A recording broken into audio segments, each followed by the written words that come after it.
6월은 호국 보훈의 달입니다. 우리가 또 이 6월을 보내면서 나라를 위해서 자신의 젊음과 생명까지 바친 그런 순국선열의 희생을 기억하는 그런 달입니다.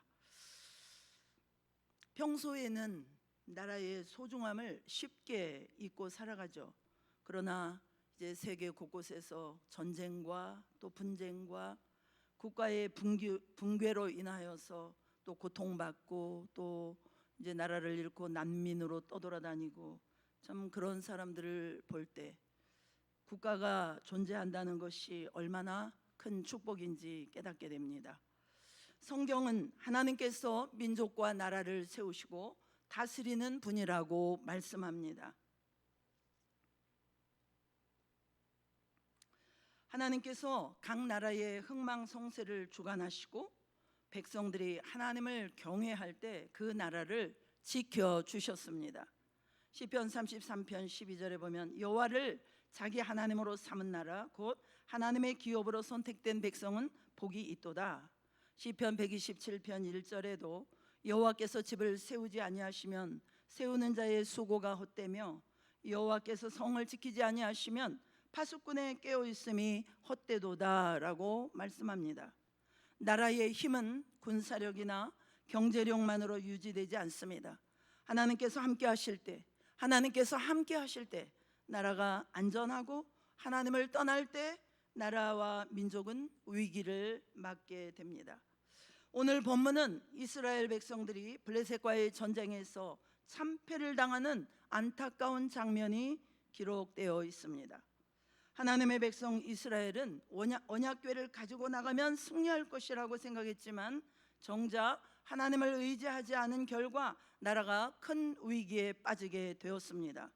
결국 수많은 군사가 죽고 언약궤가 뺏기고 이 소식을 들은 엘리 제사장은 큰 충격 속에서 생을 마감하게 됩니다.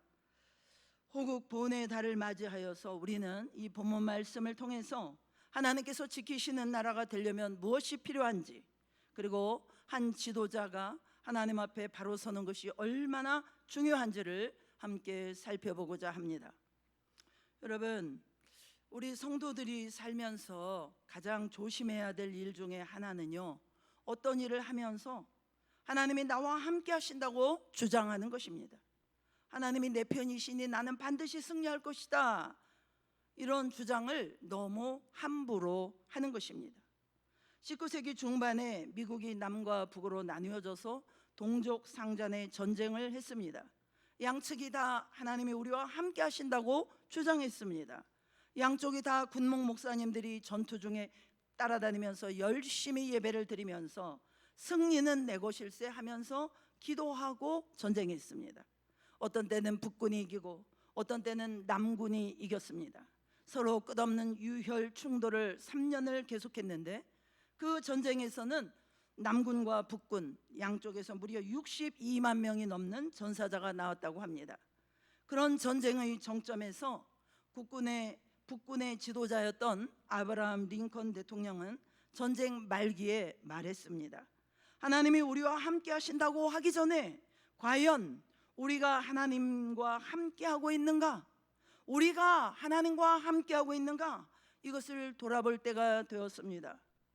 아브라함 링컨의 말을 듣고 참모들이 순간 숙연해졌습니다.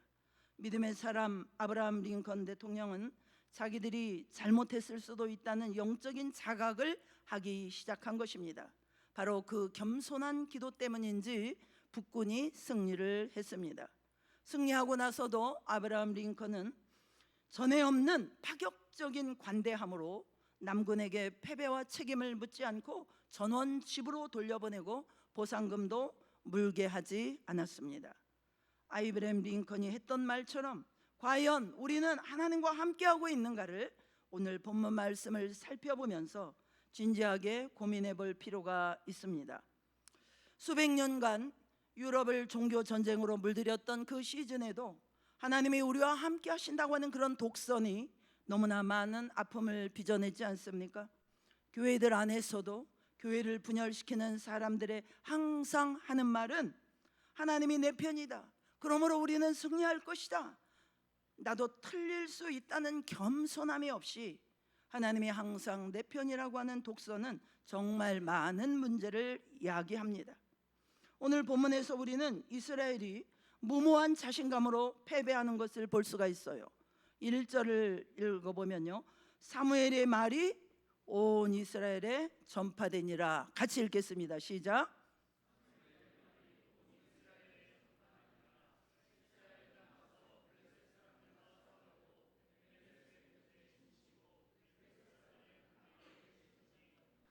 여기서 사무엘의 말이 온 이스라엘에 전파되었다라는 말은 어린 사무엘이 이제 자라면서 이제 하나님의 말씀이 충만해져 가지고 그를 통해서 모든 사람들이 야, 사무엘은 하나님의 사람이구나 라고 인식되었던 그런 무렵입니다. 오늘 우리가 주목해야 될 말씀은 1절 후반절인데, 이스라엘이 나가서 블레셋 사람들과 싸우려고 에베네셀을 진쳤더라. 이것은요, 공격 대형이에요. 진을 치는 것도요, 방어 대형이 있고 공격 대형이 있다고 그래요. 이스라엘이 먼저 블레셋을 공격 대형으로 진쳤다라고 하는 것은 우리가 사사시대 300여 년의 역사를 안다면요, 이것은 굉장히 쇼킹한 일입니다. 왜냐하면 이 사사시대 300여 년 동안 이스라엘은 남의 나라를 침공하기보다는 외세 침략을 지켜내기에 급급했습니다. 우리나라도 그렇죠. 도망치기에 바빴고 싸운다고 해도 100% 지형을 이용한 방어작전이었지 공격한 적은 한 번도 없습니다. 그런데 이스라엘이 오히려 공격 대형을 갖추고 상대를 공격한다? 그것도 블레셋한테? 여러분, 블레셋은 우리가 성경에서 너무나 많이 들어왔지만 이스라엘을 공격했던 수많은 외세 침략자들 중에서도 가장 무섭고 강한 존재였습니다. 원래 이 블레셋은 바다를 누볐던 바이킹 같은 해양 민족이었죠. 이 전성기 때는 강대한 애굽과 정면 충돌할 정도였습니다. 그렇지만 주전 10세기 초에 애굽과의 세력 다툼에서 패배한 뒤에 가나안 땅으로 이주해 온 것입니다. 일찌감치 철기 문명을 받아들인 블레셋은 농사가 주업이었긴 하지만은 해양 민족답게 무역을 통해서 막대한 부를 축적했습니다. 그 돈으로 철제 무기와 전차대를 보유했고 아직 청동기 문화를 벗어나지 못한 가나안 땅의 많은 민족들을 압도했습니다. 그러니까 이 블레셋은 지중해 연안 국가 중에서도 가장 잘 정비된 국가 조직과 경제력과 행정력 그리고 군사력을 가진 나라였습니다.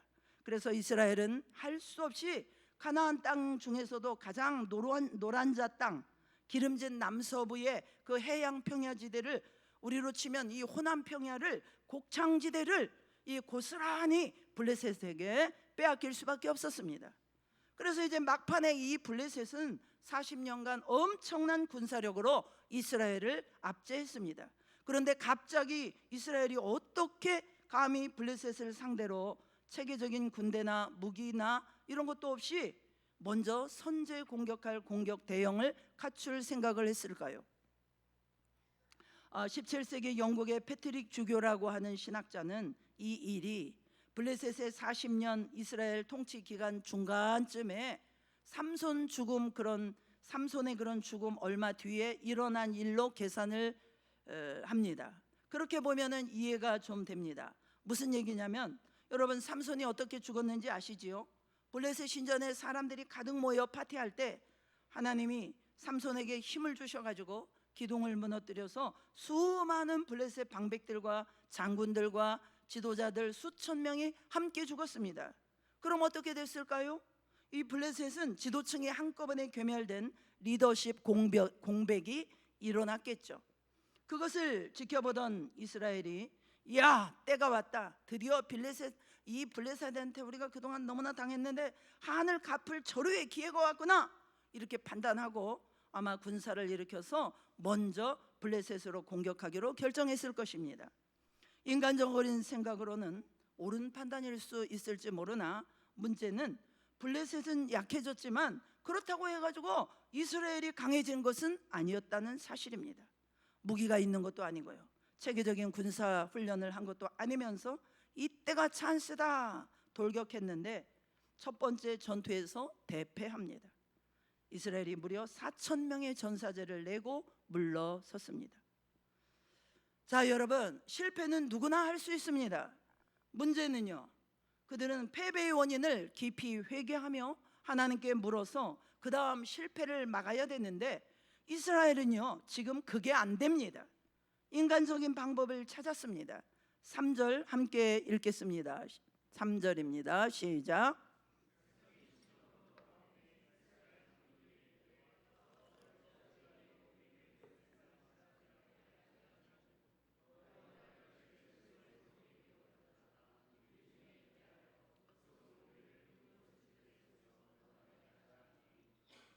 자, 보십시오.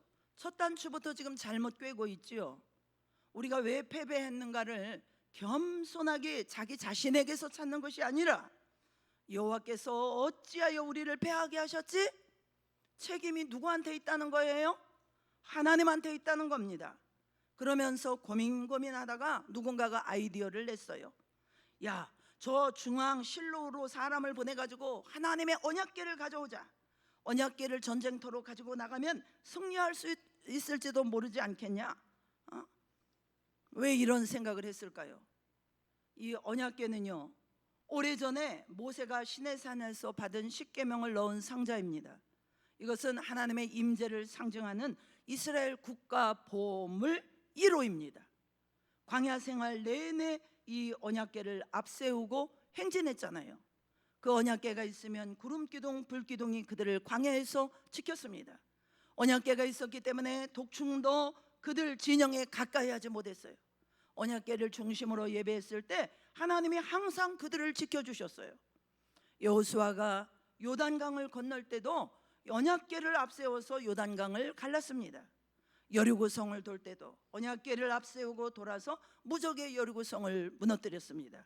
그 수백 년 전 모세와 여호수아 시대의 그 승리의 아이콘이었던 언약궤를 300년 만에 이제 우리가 다시 전장에 등장시켜보자.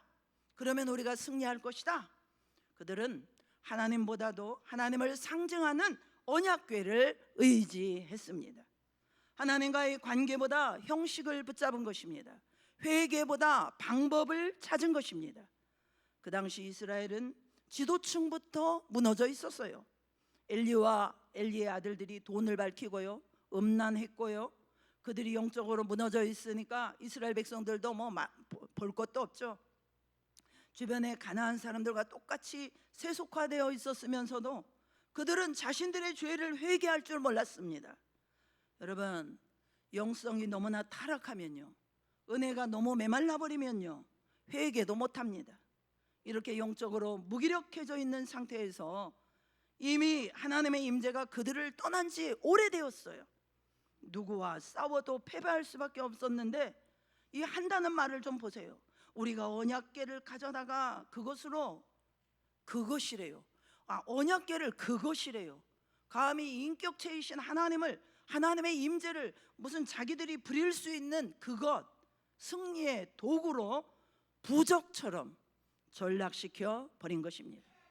여호와께서 어찌하여 우리를 패하게 하셨는고?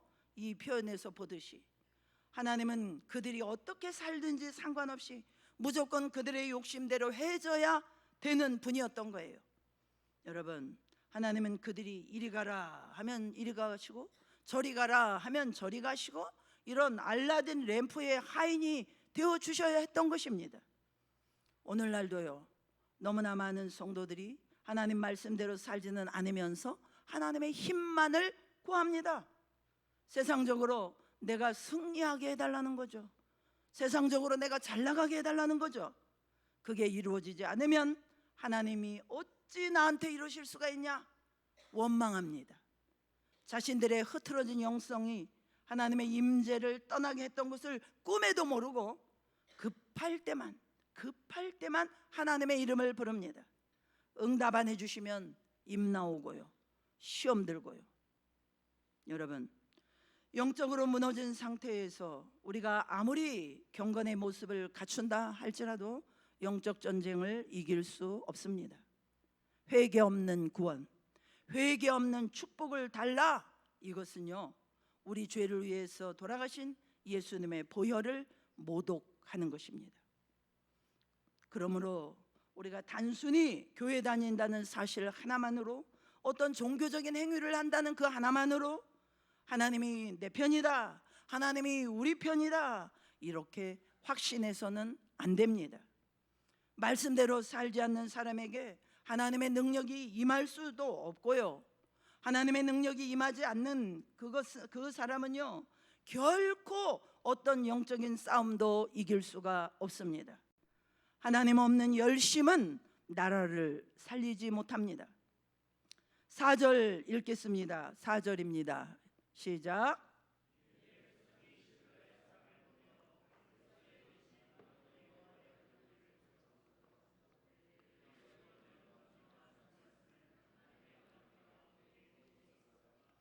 38km나 떨어진 그런 하나님의 성막이 있는 실로에서 언약궤를 가져오는데, 이 언약궤를 가져오자는 장로들의 그런 결정 과정에서 그 누구도 기도해서 하나님 뜻을 좀 체크해 보자, 이렇게 말을 하는 사람이 한 사람도 없었어요. 그냥 다 흥분해 있었어요. 그들은 언약궤의 주인이신 하나님께는 관심이 없으면서 언약궤의 그 파워, 마법적인 어떤 힘만을 기대했습니다. 그런데 언약궤는 정말 하나님의 명령이 없이는 성막에서 빼면 안 되는 것입니다. 이 언약궤를 빼자고 하는 이 기절초풍 아이디어를 아무도 기도하면서 확인하지도 않았어요. 게다가 엘리도 오케이 하고, 엘리의 두 아들 홈리와 비느하스는 언약궤가 이송될 때 함께 따라와요. 아마 제사장으로서 모든 백성들의 기대에 찬 그런 시선을 한 몸에 받으면서 의시되면서 언약궤를 호위하면서 왔겠죠. 엘리는 하나님의 명령 없이는 내보내서는 안 되는 언약궤를 죄로 타락한 자기 아들들한테 호위시켜서 전쟁터로 내보냈습니다. 이들은 애당초 이스라엘이 타락하도록 신앙의 원인 제공을 한 나쁜 지도자들이었습니다. 겉모습은 경건했을지 모르지만 실제 삶은 하나님을 떠나 있었습니다. 여러분, 한 지도자의 영적 타락이 공동체를 무너뜨릴 수 있습니다. 그래서 영적 지도자는요, 아무나 되면 안 되는 것입니다. 아무나 되면 안 되는 것입니다. 나라의 지도자도 마찬가지입니다. 지도자의 책임은 너무나 중요합니다. 지도자가 하나님을 두려워하지 않고 공의를 행하지 않을 때 자기만 죽는 게 아니라 다른 사람을 같이 멸망의 구렁텅이로 끌고 가기 때문입니다. 이 언약궤가 이스라엘 진영에 도착했을 때 이것이 양쪽 진영에 미친 심리적인 영향은요, 극과 극이었어요.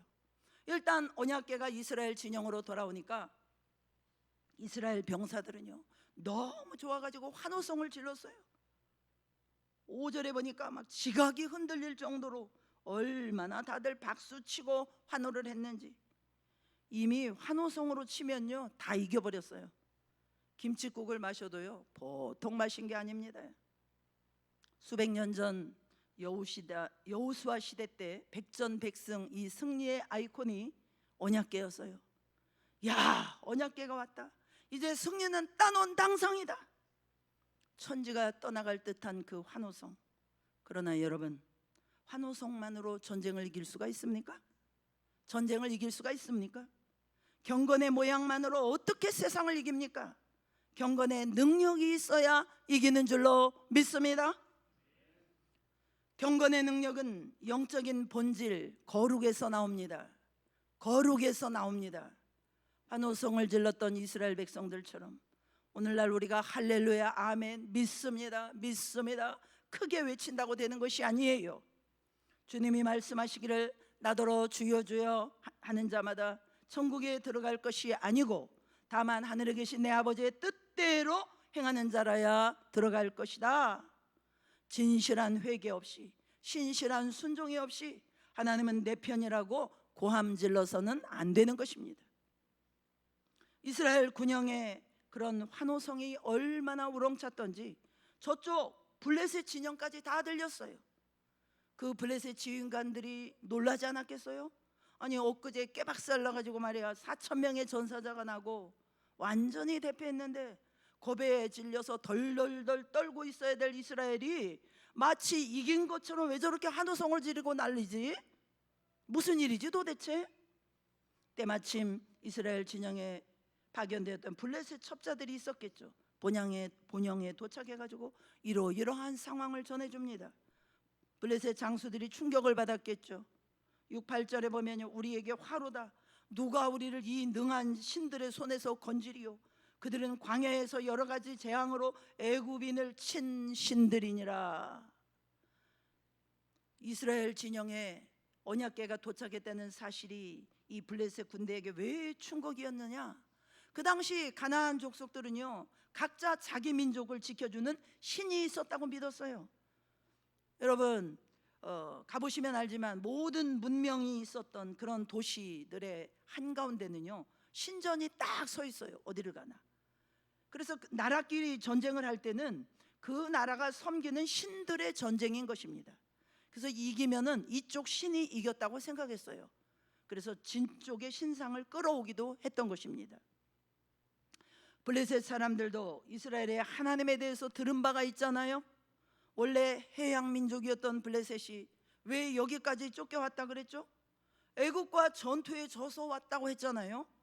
그런데 그 강한 애굽을 말이죠, 자기네들도 그 쫓겨왔던 그 강한 애굽을 이스라엘의 하나님이 여러 가지 재앙으로 무릎 꿇리고 말이요, 애굽의 전차도 수장시키고 그 언약궤를 가지고 300년 전에 가나안 땅에 와서 수많은 성들을 무너뜨렸다는 이야기도 들었어요.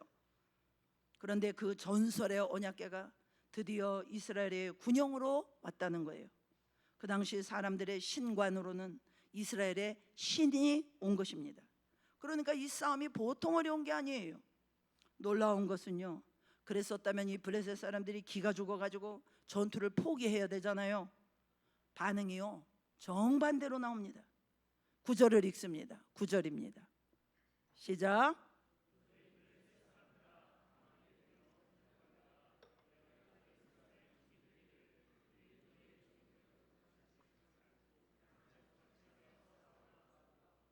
여러분 이 말 어디서 많이 들어본 것 같지 않으세요?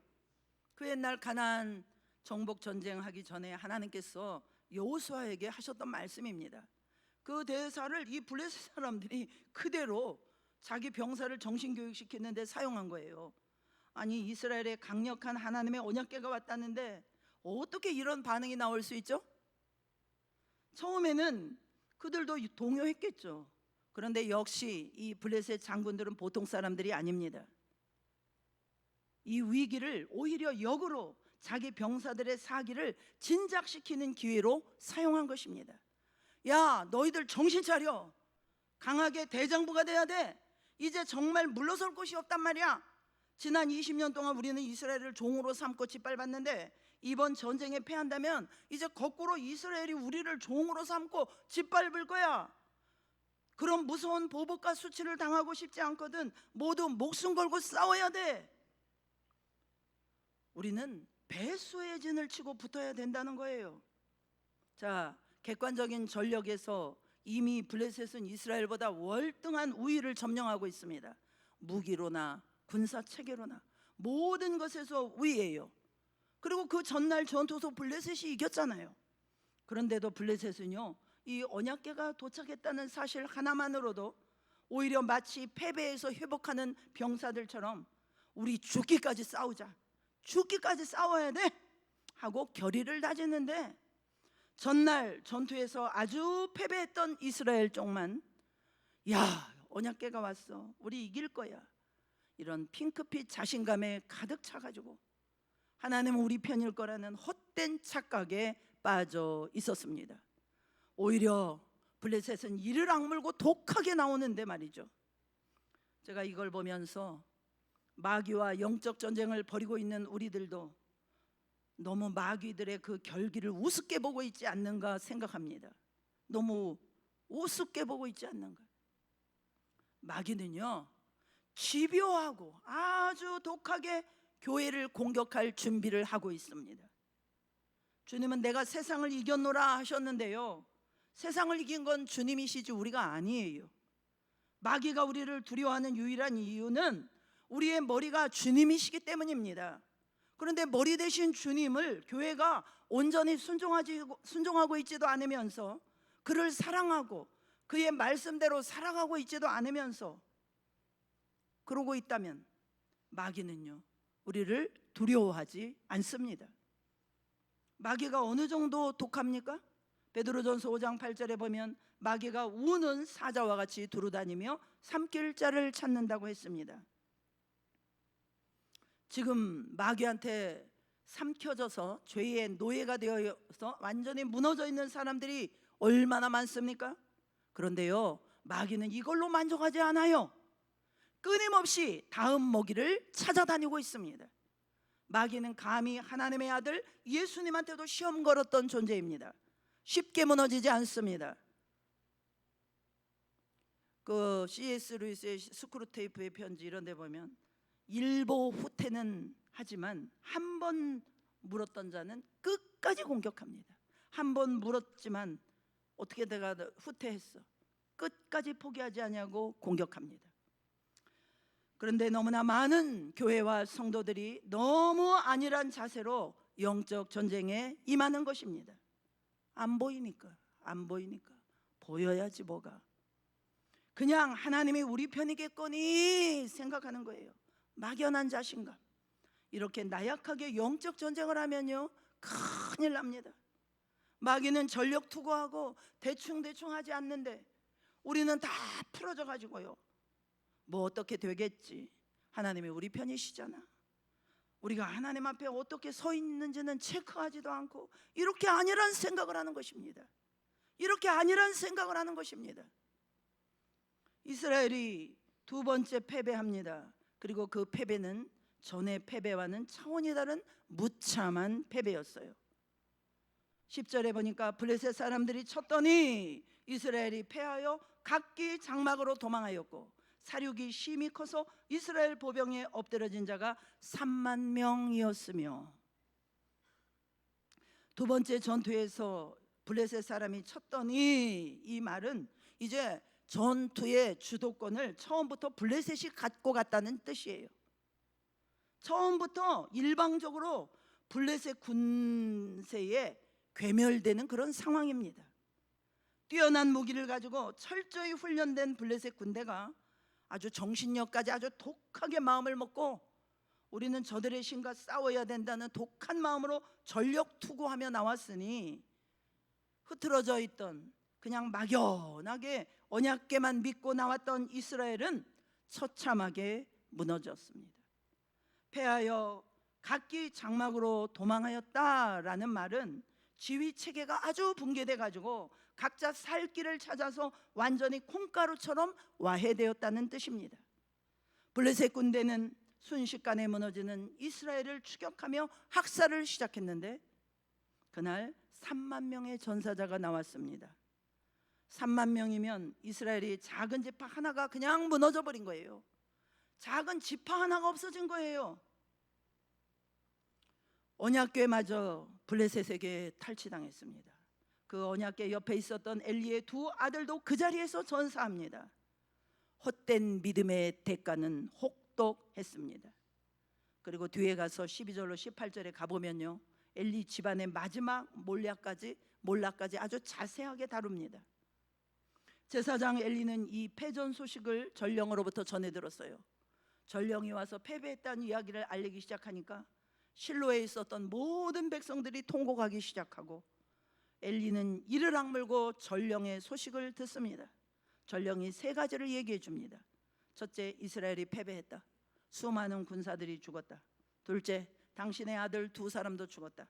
셋째, 하나님의 언약궤를 적에게 탈취당했다.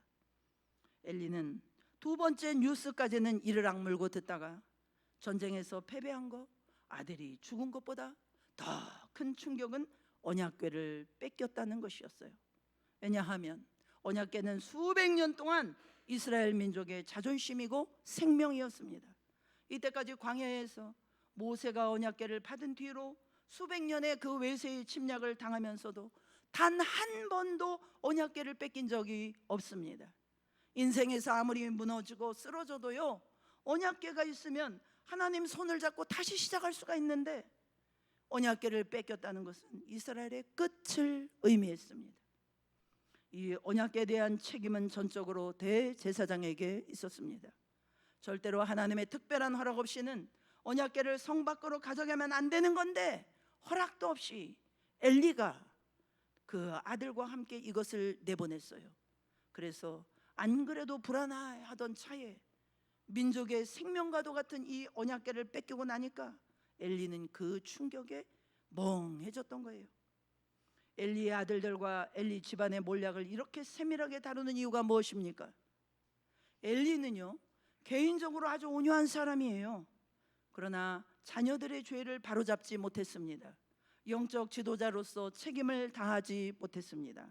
그 결과 가정이 무너졌고 성소가 무너졌고 결국 민족 전체가 큰 고통을 당하게 되었습니다.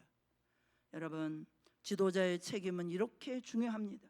한 사람의 지도자가 깨어있음이 공동체를 살리기도 하고, 한 사람의 지도자의 타락과 무관심이 공동체를 무너뜨리기도 합니다.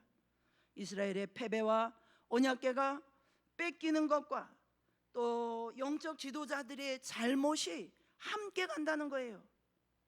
그러니까 여러분, 아무나 지도자가 되지 말라는 거예요. 잘못된 영적 지도자는 나라가 무너지게 합니다. 나라가 무너지게 합니다. 경건의 능력이 없이 경건의 모양만 있는 껍데기 신앙은요, 영적 지도자를 이거를 고수하면 백성들도 똑같이 돼버리고, 그러면 영적 싸움을 이길 수가 없습니다. 여러분, 특별히 영적 지도자들을 위해서 기도 많이 하실 수 있기를 축복합니다. 두 번째, 참담한 패배 이후에 이스라엘은요, 너무나 충격을 받았을 것입니다. 아니, 언약궤를 가지고 나갔는데 우리가 지다니? 어째서 하나님의 임재를 상징하는 언약궤가 있었는데 왜 우리가 또 졌지? 그것도 전날보다 10배나 많은 전사자를 내면서, 그 옛날 여호수아는 이겼는데 왜 우리는 안 되지? 그때는 요단강도 무너뜨리고 여리고도 무너뜨렸는데 왜 지금은 안 되지? 블레셋의 신들이 하나님보다 강해졌단 말인가? 여러분, 패배의 원인은 언약궤가 아니죠. 언약궤를 잘못 사용한 이스라엘입니다. 이사야서 59장 2절, 여호와의 손이 짧아 구원하지 못하심도 아니요 귀가 둔하여 듣지 못하심도 아니라 오직 너희 죄악이 너희와 너희 하나님 사이를 갈라 놓았고 너희 죄가 그의 얼굴을 가리어서 너희에게 듣지 아니하시게 함이니라. 바로 이것입니다. 그들은 겉에 보이는 하나님께 드리는 제사는 굉장히 열심히 드렸지만 이미 마음은 하나님을 떠나 있었습니다. 마음이 떠난, 하나님을 떠난 상태에서 아무리 열심히 나와서 제사 드려봤자 무슨 소용이 있겠습니까? 아니, 배우자를 사랑하지도 않으면서 배우자한테 최고급 반지를 선물해 본들 그 결혼 생활에 무슨 힘이 있겠습니까? 뒤로는 우상 숭배를 더 열심히 하면서 세상을 더 끔찍이 사랑하면서 사는 것은 주변 세상 사람들과 똑같이 죄를 짓고 살면서, 아니 오히려 더 욕심부리며 살면서도 회개할 줄은 몰랐던 것이죠. 그런 영성을 가지고도 언약궤만 있으면 하나님이 자기와 함께 할 거라는 착각, 승리할 거라는 착각을 했습니다.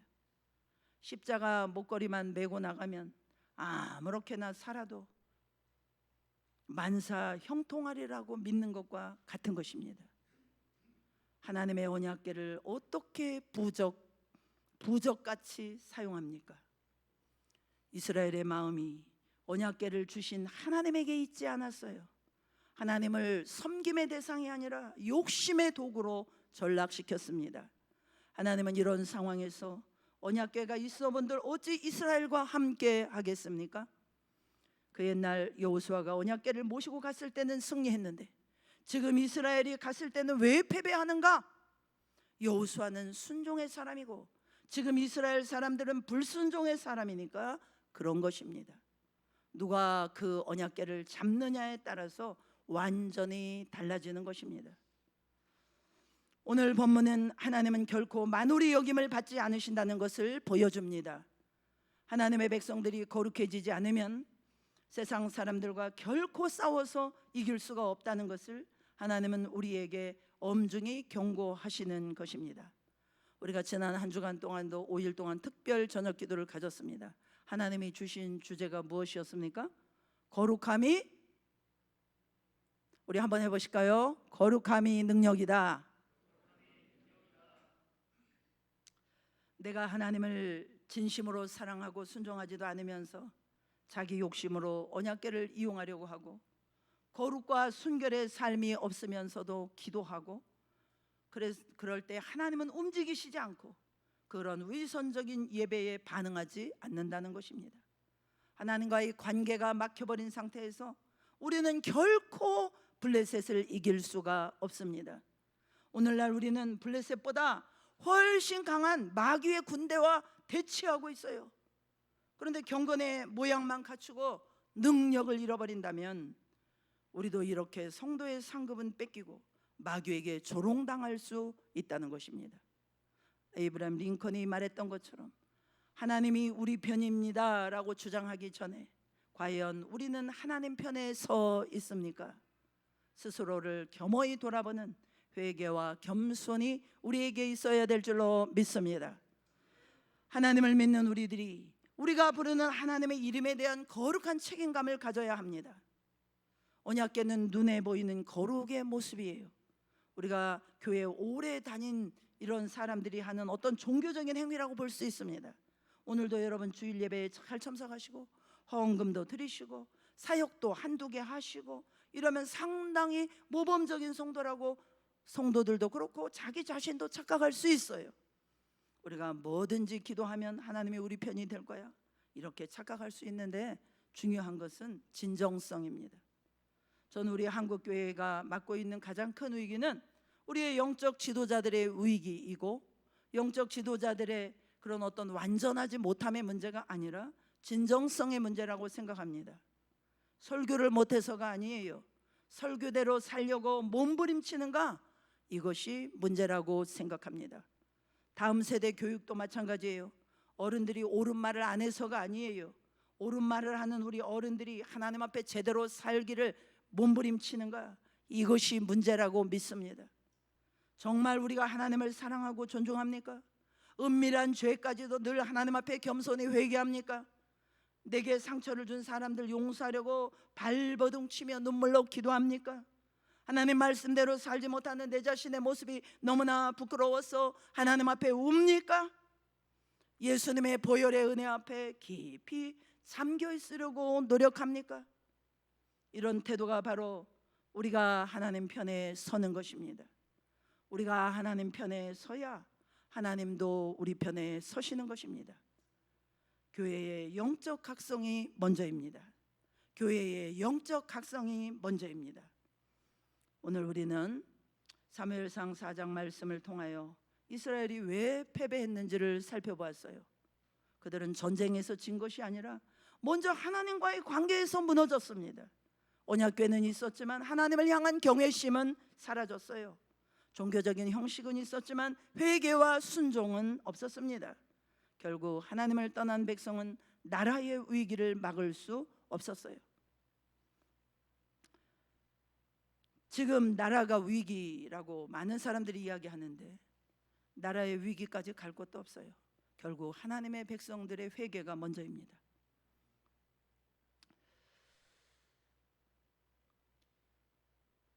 우리나라 사회, 경제, 안보를 걱정하고 다음 세대를 걱정하고 그러나 하나님의 백성인 우리가 먼저 하나님께 시선을 돌려야 될 줄로 믿습니다.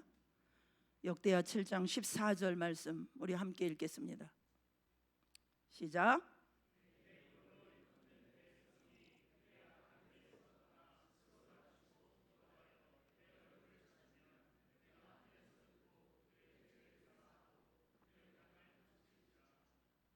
그렇습니다. 여러분, 이 땅을 고치시는 일은 하나님의 백성의 회개에서부터 시작되는 줄로 믿으시기 바랍니다. 나라의 회복은요 교회의 각성에서 시작되는 것입니다. 오늘 우리에게 필요한 것은 세상을 향한 비판보다 먼저 교회 안에서 우리가 먼저 회개하는 거예요. 그렇잖아요. 예배는 드리지만 감격을 잃어버리고, 봉사는 하지만 주님께 대한 사랑은 잃어버리고, 신앙의 모양은 있지만 능력은 잊어버리고, 하나님보다 더 세상을 사랑하고 있지 않은지 더 우리 자신을 돌아보아야 할 때입니다. 하나님이 찾으시는 것은 화려한 프로그램이 아니에요. 깨어있는 교회입니다. 기도하는 교회입니다. 거룩함을 회복한 교회입니다. 성령의 능력을 사모하는 교회입니다. 호국 보훈의 달을 맞이하여 나라를 위해서 희생하신 분들을 기억하면서 우리가 감사하는 것이 중요하지만, 그러나 동시에 이 나라를 살리는 가장 강력한 힘은 하나님 앞에 무릎 꿇는 교회라는 사실을 여러분 기억하실 수 있기를 축복합니다. 교회가 깨어나면 가정이 살아나요. 가정이 살아나면 다음 세대가 살아납니다. 다음 세대가 살아나면 민족의 미래가 살아날 줄로 믿습니다. 오늘 하나님께서 우리 모두에게 말씀하십니다. 언약궤가 아니라 나를 찾으라. 형식이 아니라 진실하게 회개하고 돌아오라. 사람의 힘이 아니라 하나님을 의지하라. 하나님을 의지하라. 나를 의지하라. 이 말씀 앞에 우리가 깨어나는 저와 여러분 모두 되시기를 주님의 이름으로 축복합니다. 우리 찬양하며 기도하며 나가겠습니다.